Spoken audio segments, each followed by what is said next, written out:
Hello मेरे प्यारे नन्हे दोस्तों, कैसे हो आप सब। आज जो कहानी मैं आपके लिए लेकर आई हूँ उसका शीर्षक है तपस्विनी बिल्ली। वन में एक पेड़ की खो में एक चकोर रहता था।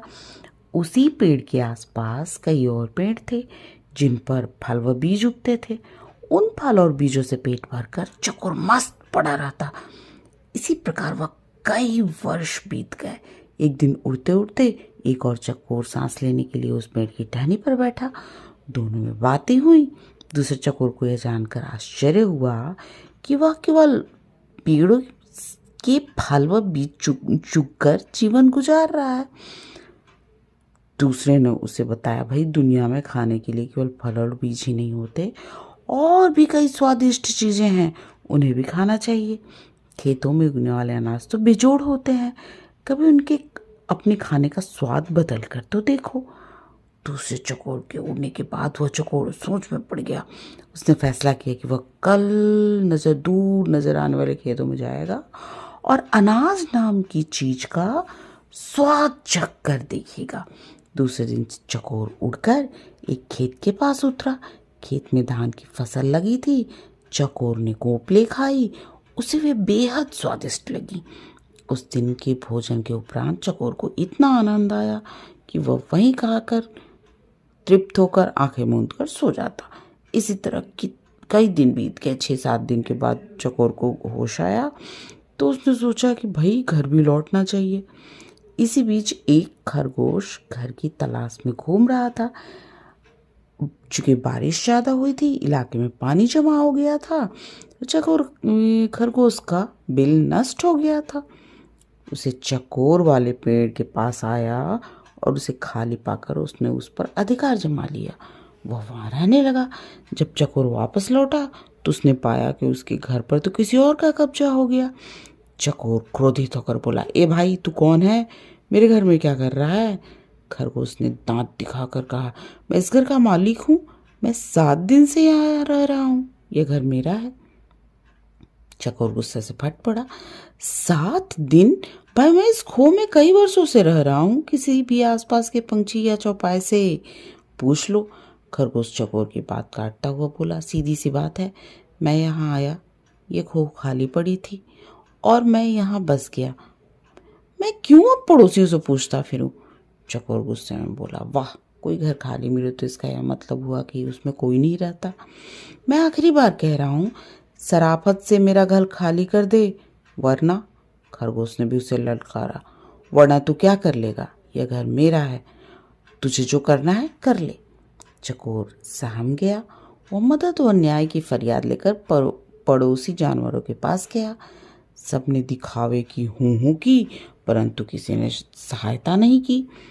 एक बूढ़े पड़ोसी ने कहा, ज्यादा झगड़ा बढ़ाना ठीक नहीं, तुम दोनों आपस में कोई समझौता कर लो। पर समझौते की कोई सूरत नजर नहीं आ रही थी, क्योंकि खरगोश किसी शर्त पर खो छोड़ने को तैयार नहीं था। अंत में लोमड़ी ने उन्हें सलाह दी, तुम दोनों किसी ज्ञानी ध्यानी को पंच बनाकर अपने झगड़े का फैसला उससे करवाओ। दोनों को यह सुझाव पसंद आया। अब दोनों पंच की तलाश में इधर उधर घूमने लगे। इसी प्रकार घूमते घूमते वे दोनों एक दिन गंगा किनारे आ निकले। वहां उन्हें जब तप में मगन एक बिल्ली नजर आई।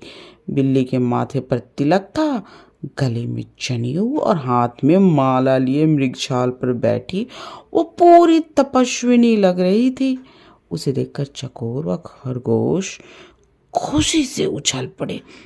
उन्हें भला इससे ज्यादा ज्ञानी ध्यानी कहाँ मिलेगा? खरगोश ने कहा, चकोर, क्यों ना हम इससे अपने झगड़े का फैसला करवाएं। चकोर पर भी बिल्ली का अच्छा प्रभाव पड़ा था, पर वह जरा घबराया हुआ था। चकोर बोला, मुझे कोई आपत्ति नहीं, पर हमें जरा सावधान रहना चाहिए।